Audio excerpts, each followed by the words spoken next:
Now, I've got this issue where I live. I live in an apartment, and until very recently, I used to have a lot of kids, young people hanging about outside where I live. Now, do any of you have that problem?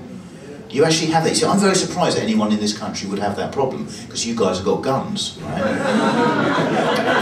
I had to be more creative in my ways of getting rid of it. So what I did is I got a CD player and I connected a speaker, and I put the speaker outside the window and I played classical music really loud. And now I haven't got a group of young people hanging about outside where I live. They've been replaced by a group of old people. I had a weird thing happen today. I'm not that familiar with Los Angeles. I've been here a couple of times, but I went to, is it the Whole Foods market? So it's quite nice, but I went in there, I was in, I think I've had my first LA moment. I'll tell you what happened, you decide for yourselves. I'm in the 10 items or less, and there was a man in front of me, and I counted, it wasn't even close, 18 items, right, in his trolley, and I thought, this isn't right, I'm going to say something. Yeah, excuse me sir, slight problem, either you can't read or you can't count, but you need to move to the next line, right? Do you know, this is what he did. This would never happen anywhere else, I don't think. The guy looks at me and he goes, oh, if it's such a big deal, if it's bothering you so much, I tell you what I'm going to do, just for you, I'm going to be two people. And he got one of those plastic next customer please dividers. He split his shopping into 2 loads. And I've just reached this stage in my life where I can't deal with this kind of thing. I had a similar thing in England just before I came out here. I parked my car on a double yellow line outside a candy store, right? You're not allowed to park on a double yellow line in England. I'm just going to be 1 minute. As I'm getting out my car, there's a fairly large woman coming out of the candy store, and she gets straight in my face. Oh, you in a car, you shouldn't be on a double yellow line. Oh, really? You've got a double chin, you shouldn't be in a candy store. I met Michael Bolton in New York about 2 weeks ago. Yeah, he was in the Virgin Megastore. He was like signing his new CD, and I couldn't resist. I was just there shopping, it was a coincidence, and I bought the CD, and I joined the line, and I waited about 45 minutes to meet him.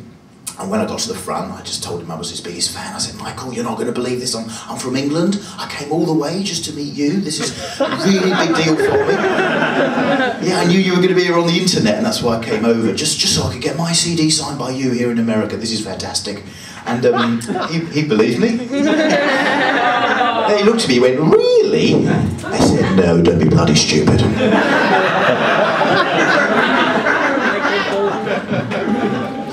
Last time I was here, I went to Universal, about a year ago, to the Universal Studios, which is not far from here, and it's outrageously expensive. You've been there, it's like $70 to get, and I think that's outrageous. And when you go on a ride, you can't just get off. Oh, they force you into the gift shop. I actually went to the toilet at Universal Studios. When I came out, they tried to sell me a photograph of my experience. I got a picture of me having a pee-pee on a keyring.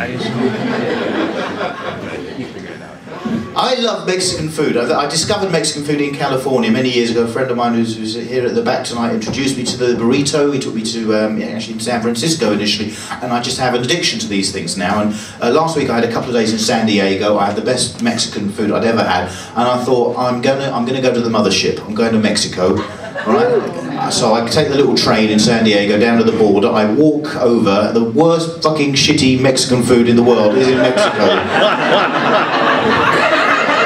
How does that happen? That's ridiculous.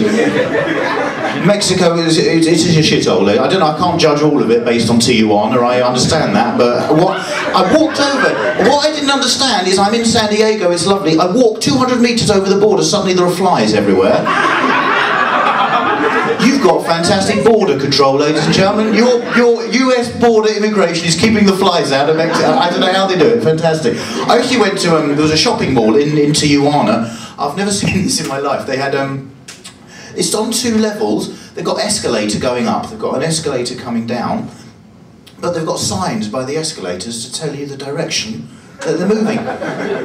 In English and Spanish, which was nice. It's going up quite clearly, and they need an up escalator sign. So that's ridiculous, isn't it? I asked, there was like one of those security officers at the bottom of the escalator for the mall. I said, excuse me, I've never been to Mexico before, from England. Why have you got signs by the escalators? And he said, spoke perfect English, sir, that's to tell people what direction the escalator is moving. I said, yeah, but surely the direction in which it is moving, that should tell people. The direction in which it's moving. He said, what about blind people?